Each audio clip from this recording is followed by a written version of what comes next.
Hi, vinyl community. It's Maria. So I've decided to jump on the thread that Melinda Murphy started, which is to show the artists most represented in your collection. And it was sort of surprising because I mean, a lot of these artists I don't really talk about, considering I have such a large amount of their records. I'm gonna start out with 20. I have 20 Yes records. Now, when I give these numbers, I think it's actually 15 Yes albums, five solo projects, and that's what I'm doing with anyone I list. I'm going to list solo member stuff. So 20, starting out with Yes, not to be confused with the Yes album. So starts out with Yes. I have oh, and what's really cool on this, so this is the American cover, and on the back, and this is sort of what the British cover, the lettering was sort of like that. On the back, Tony Wilson, and this came out in '69. Tony Wilson was talking about how he had been asked to predict who are the next two in the following year, in 1970, who are going to be the next big acts, and he guessed, or he said Led Zeppelin, which he admits was a bit obvious a choice, and yes, and Tony Wilson, if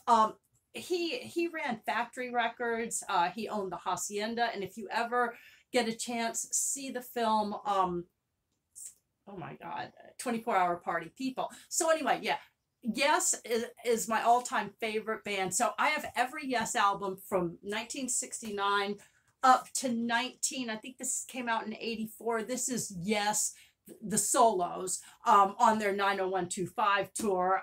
So I have every record from then to here. But starting my Yes journey, this was the first Yes album I ever bought. Owner of a Lonely Heart just came out. I was in 8th grade. I loved Leave It. I loved It Can Happen. So I bought this, and the only reason I bought this had just come out right after I bought that. And when I went to the record store, there were just so many Yes albums. Where do I start? So I asked my friend's older brother, who was about 2 years older than me, and he was into Yes. And I said, well, where should I start? And so he told me, he recommended get classic Yes, and if you like that, then branch out further. So at this point, when I got this record, it was the end of 9th grade. I was about to leave that high school. It was just a horrible place for me to be, and so the only thing, like going home and listening to this record, I mean, when I first heard So Heart of the Sunrise, Wondrous Stories, and Yours Is No Disgrace, it's on side one. I think I listened to side one over and over again for about a week before I even turned it over to discover Starship Trooper, Long Distance Runaround, the Fish, and You and I, which is one of my favorites. So this was really it marked me moving from enjoying music to me needing, like I needed this. I just wanted to get out of school, get home, and put this on the turntable.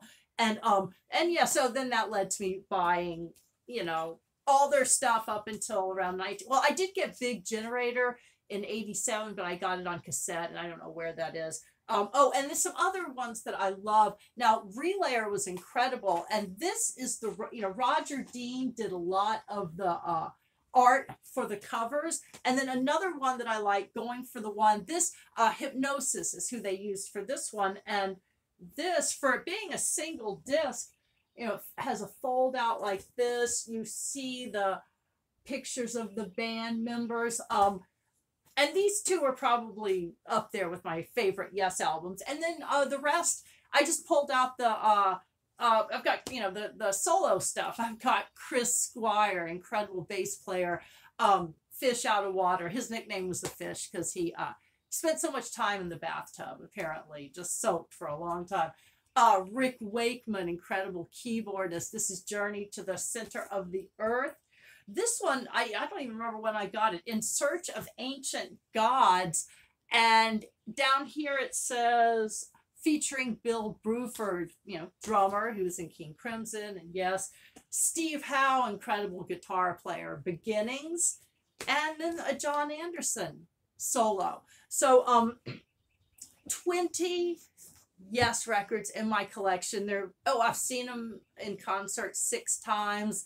I don't really talk about Yes that much, but yeah, that's 20 in my collection. So the next one, it was a sort of a surprise because although, I mean, I absolutely love the Doors, but up until about a year ago, this was the only record I had, Waiting for the Sun, and this is one of the earlier pressings, and then one day I went to an antique market or whatever, and because I needed to get a piece of furniture that would hold my records, because I was getting too many. I mean, I had too many records and running out of places to store them. So I went in, didn't find one, but ended up buying the whole Doors discography. They were on what is it? Oh God, what was that label?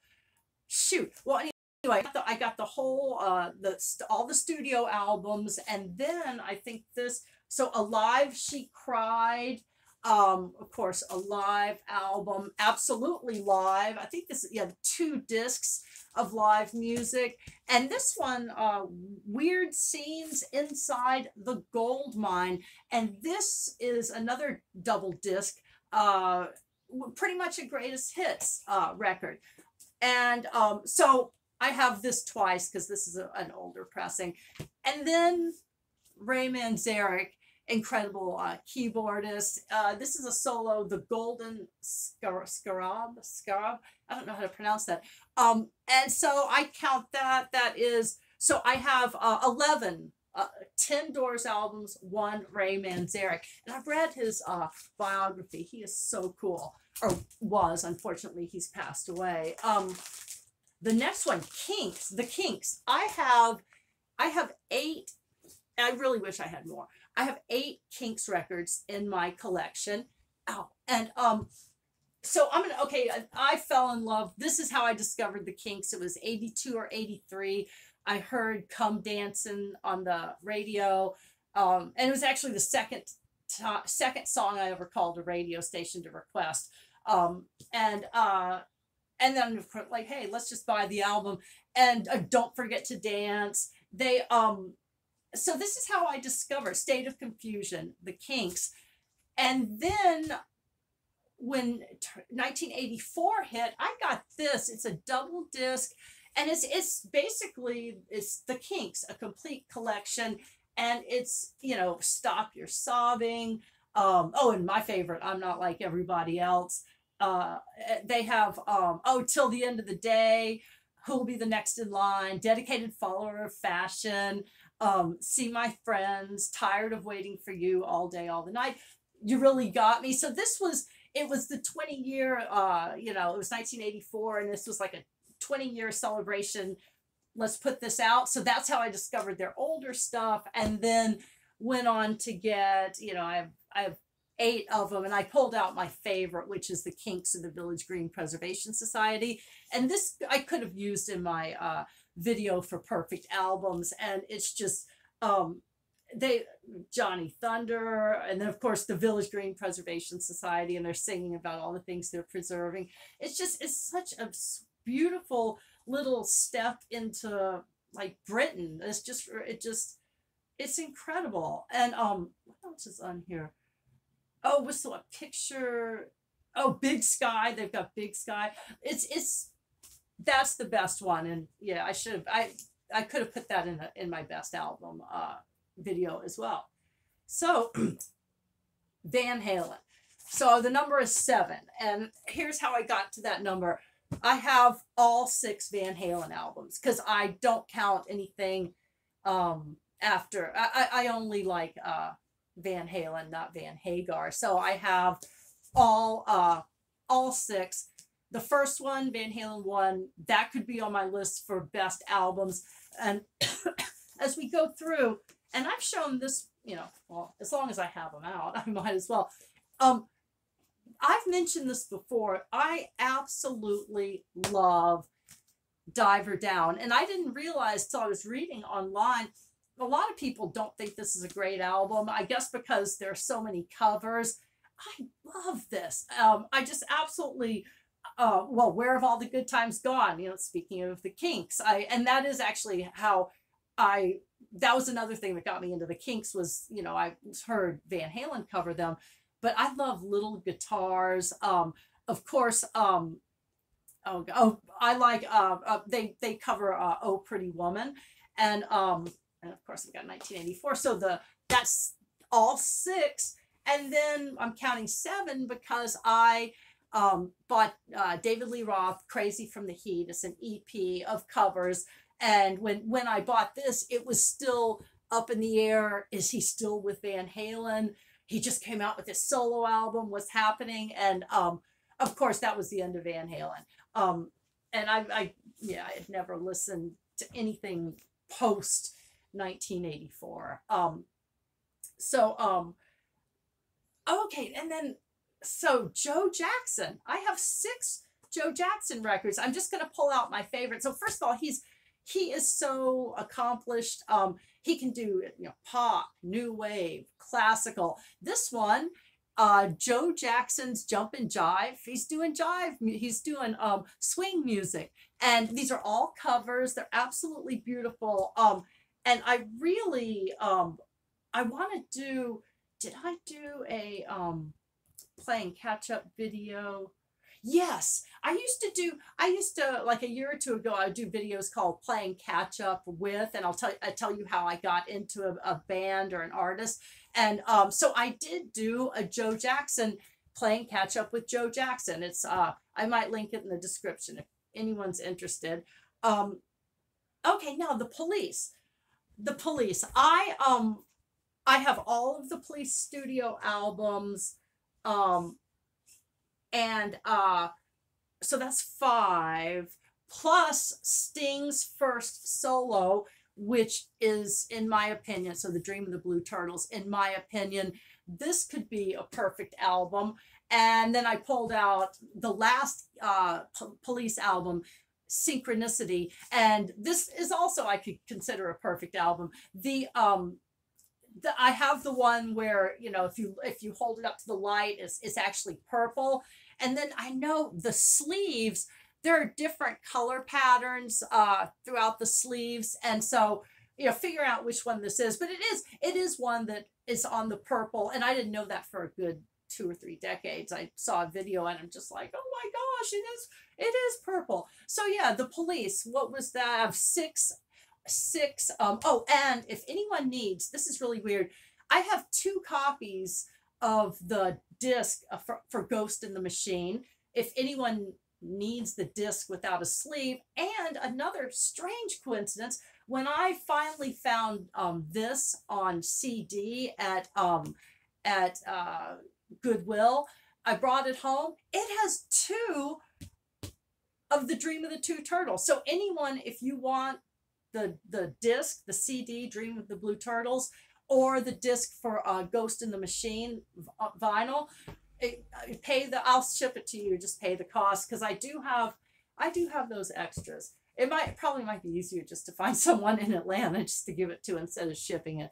But yeah. So okay, now the Beatles, and I was surprised. I didn't realize I had this much Beatles. So I have 6. And here's the way I'm counting it. So back in the 80s, I bought the Beatles self-titled, which is commonly referred to as the White Album. And, you know, absolutely. So 2 discs, absolutely incredible. I always loved, Dear Prudence.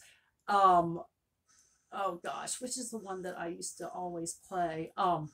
Well, I love Everybody's Got Something to Hide Except for Me and My Monkey. But what is that I always played on the piano?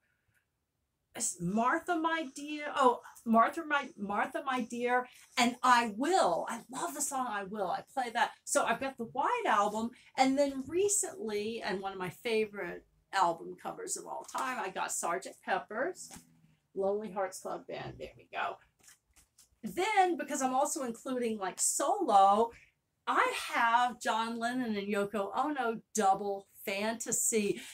And this is incredible. I absolutely love so Beautiful Boy. It's a song that that they were singing to their son Sean.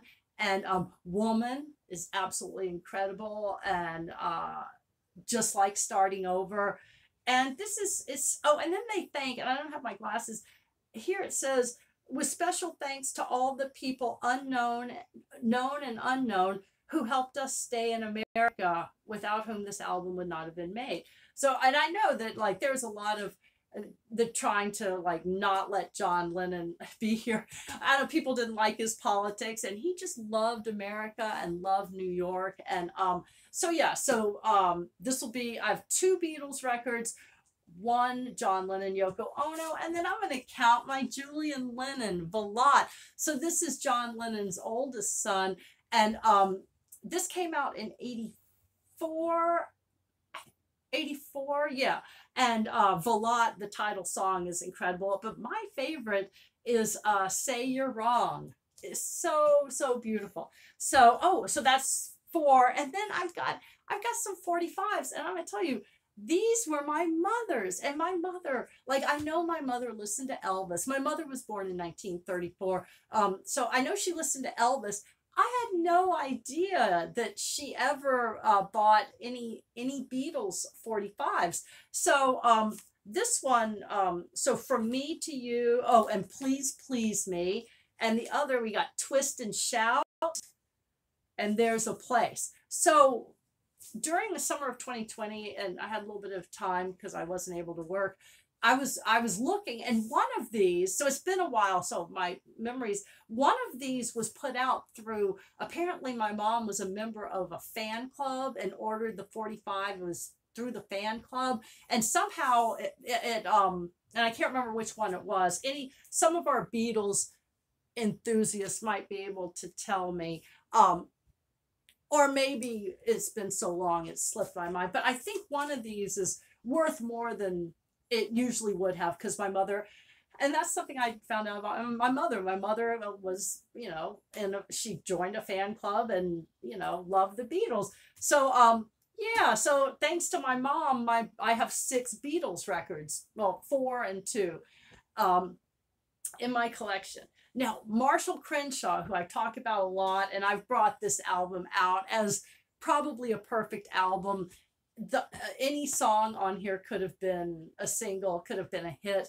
And so I have 5, and let's see. Oh, so yeah, so I brought this one out. I also I brought this one out because just to show that this is like the worst album cover ever. I mean, like the back, I like the back. But this, how is that even an idea for an album cover? Oh, and then this one. So I have 5. I'm just going to show these 3. This is a live album, and it's from 1982 performance in the Keystone in San Francisco. So this is a wonderful, wonderful live album. Really cute picture of him jumping up and down on the bed in a hotel, just like you're a little kid. Like, yeah, I'm gonna jump up and down on this bed. Now, okay, so the next band, and how did I? The Mamas and the Papas, who I am crazy about. The Mamas and the Papas, and yeah, I'm just absolutely crazy about them. And I'd only recently started getting their vinyl. So I've got, which one is this? It's the first one, I guess. And then the Mamas and the Papas, Deliver. And I have the Live at Monterey Pop. And this is, so I had, before I got this record, I'd always heard that, the Mamas and the Papas they're a studio band. They were not known, for their live performances. And then with Monterey Pop, I think at the last minute, Denny showed up, but there's just a lot of stress, and they weren't getting along. And and so I listened to it, and it's a lot better than I was thinking. It was a little bit, let's see, it was sort of slower, but they did end the night. But they did the last song, Dancing in the Street. So I guess they sent everyone off dancing. And so this was better than I thought it would be. And oh, and then a note, and this has to do with the Doors as well. So I was visiting a friend of mine in Alexandria, Virginia, and from her house you can see George Washington High School, which is now a middle school, and that's where Jim Morrison, and I just showed the Doors, went, as well as Mama Cass and John Phillips. Now, Mama Cass and John Phillips were about 8 years apart, so they didn't meet there, and I think Jim Morrison was there briefly.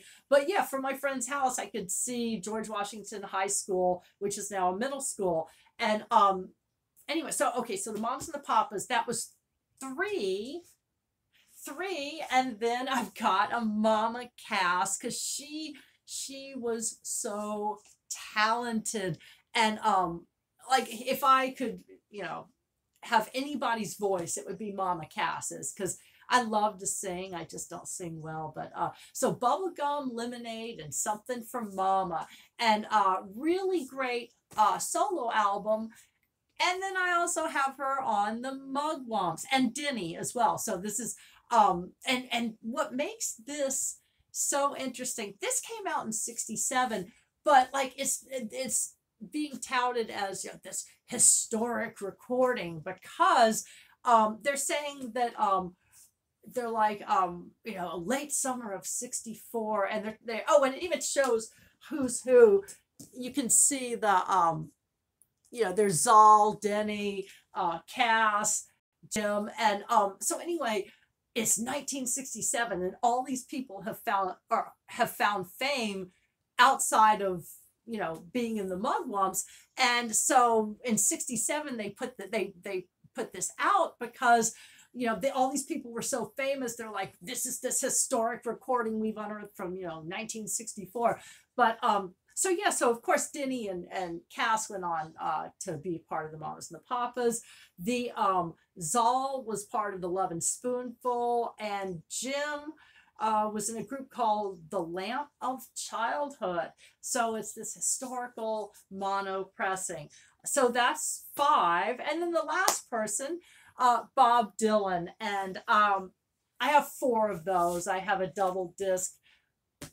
Greatest Hits Volume 2, the Freewheelin' Bob Dylan, and then I saved the my favorite 2 for last. Nashville Skyline, I absolutely adore. There's a song that so The Girl from the North Country with Johnny Cash is just absolutely incredible. And so these are really, it's a little more country, and absolutely love Nashville Skyline. And then one of my favorites, Bob Dylan, Infidels. And Joker Man, I might put this on when I do after I'm done. Joker Man is so incredible. Oh, Sweetheart Like You, what's a sweetheart like you doing in a dump like this? And so yeah, this, a lot of people don't mention this as being, when you reference Bob Dylan albums, a lot of people don't reference this one, but it's absolutely incredible. And I also look, so those are the artists most represented in my collection. I look through my CDs in my collection. The bands most represented. I don't know why I'm stumbling with that. Were REM, Jewel, the Lemonheads, Green Day, and the Mighty Mighty Boss Tones. So yeah, this was fun. I'm so glad that Melinda started this, because I really didn't realize how many of certain groups that are represented in my collection, and this was a lot of fun. Have a fun Sunday. It's almost over. Bye.